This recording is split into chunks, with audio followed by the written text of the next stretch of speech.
Today, we're going to talk about ships, from cruise ships to naval destroyers to gas tankers. Now, who do you think makes the majority of them?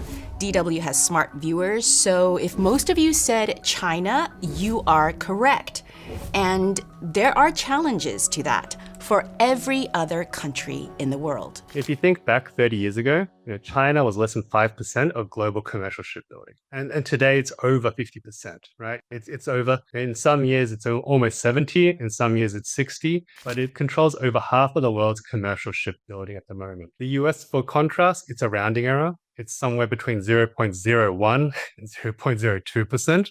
That's Peter K. Lee, Research Fellow at the Asan Institute for Policy Studies in Seoul. He focuses on Indo-Pacific security and a lot on the shipbuilding industry. Let's take a look at the percentages he said again. When Peter says China produces more than 50% of commercial ships, that comes out to more than 1,000, in certain years more than 1,500 vessels. And South Korea, listed there at 27%, translates to something in the ballpark of 250 vessels. We'll talk about that very soon and how South Korea might be the key to the US's problems, which you can see right there at 0.1%.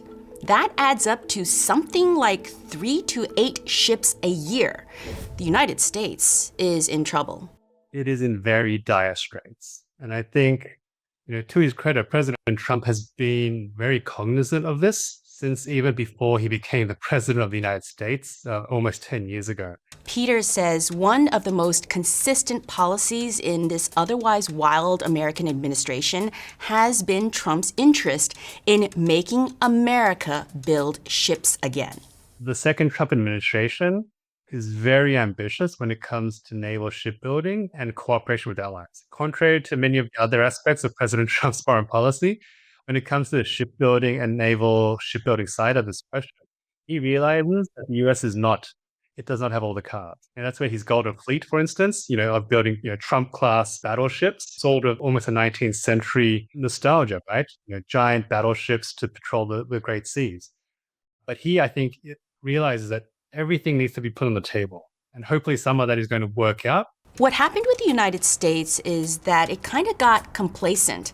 The country's commercial and naval shipbuilding industry started its decline at about the time of the end of the Cold War, and over the past 3 decades, it's pretty much disappeared.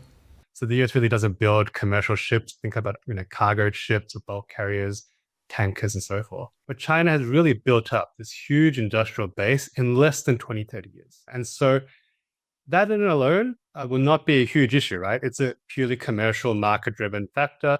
If you think back, over the last 100 years, shipbuilding, the dominance ebbs and flows across parts of the world. And so, 100 years ago, it was Europe. And then if you think after the sort of Second World War, Japan really emerged as a major shipbuilding power, and then Korea followed, and China is following that footsteps. I think where it becomes a strategic question, a security question, is that China has used that by basically subsidizing and building that industrial base in an unprofitable way.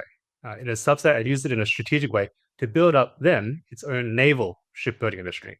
And so this is where we see the sort of combination of these two sectors. One that is purely commercial. The US never really had one, but they maintained a naval shipbuilding base. China is now building the two together. And so now China has the world's largest Navy.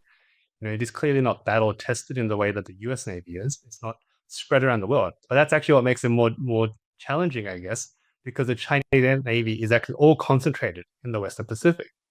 And so China is using the advantages and the synergies that come out of its commercial industrial base and its commercial shipbuilding base to improve and innovate on its naval shipbuilding side. And so we see that sort of dual use functionality come out. So if you are China and you have this commercial industrial base and a naval industrial base, they've essentially leapfrogged Korea or Japan, which used to be the dominant commercial shipbuilding powers and which have built really robust naval shipbuilding sectors as well.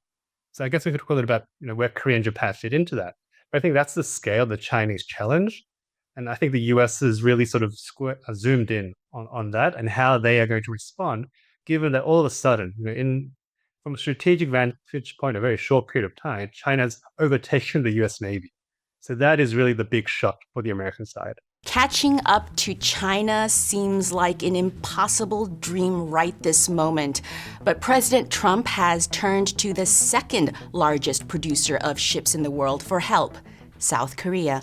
The United States has been very late to the game in that respect. And so since the end of the Cold War, Korea's built up this shipbuilding industrial base. But Korea is also a very small country, right? It's a very small domestic market. And so Korea's economic success has always come from exports and competing on the world stage. And so a lot of Korea's first naval exports were into Southeast Asia. Companies like HD Hyundai, they have shipyards in Subic Bay in the Philippines. They have shipyards in Vietnam. Prime Minister Modi of India has been very interested in working with Korean shipbuilders in the last few years. And so Korean shipbuilders, they'll be building a shipyard in India, hopefully this year or next year. So in essence, much of the region has actually been far ahead of the US in seeing the value of South Korea as a partner and South Korea's industrial base and its shipyards. Because from a national security perspective, few countries in Asia want to rely on just China for its ships. In many cases, buying commercial ships from China might be okay, sometimes. But then when it comes to a country's navy, that's another matter. The whole world suddenly needs ships. They need commercial ships, they need warships, and Korea is one of the few places where you can get this done. And it has shipyards that essentially build more than the entire US industrial base do in one shipyard, and it has many of these shipyards. South Korea has paid attention to America's overtures. In 2024, shipmaker Hanwha bought one of the only 2 commercial shipping yards left in the U.S., making massive refurbishments to the production line where eventually the South Korean company hopes to produce as many as 20 ships a year. Still nowhere near China's more than 1,000. But hey, the Americans are trying.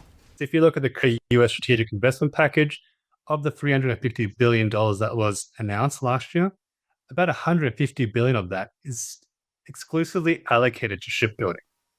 And it's quite telling that that is what President Trump wants. Now, that's going to be a huge, I call it a herculean lift for the Korean side to meet that expectation on the United States. But, that is where what we call the Make American Shipbuilding Great Again, the MASCO initiative, has really, soaked up a lot of oxygen, a lot of energy on the Korean side. So maybe the U.S. can revive its shipbuilding industry. But before it even thinks of catching up to China, it'll need to reach parity with its partner, South Korea, at the very least. And even that's a stretch. But every country has got to start somewhere. Korea didn't really have a shipbuilding industrial base of its own 50 years ago. Korea experienced the Korean War. It was rebuilding after the Korean War devastated the peninsula 80 years ago. And so if you go back even 50 years ago into the early 1970s, Korea really had no modern shipyards. It had no modern shipbuilding capacity. But within about a decade or so, Korea took the best practices from Japan, but also from Europe and from Germany, and really began to build, a very effective and competitive commercial industrial base. So what do you think? Do you know where your country buys most of its commercial and naval ships? Where would you want it to buy ships from? Let us know in the comments. That's all for now. DW News is giving you the latest and also sharing deep dives on here and across the rest of social media. I'm Melissa Chan. Until next time.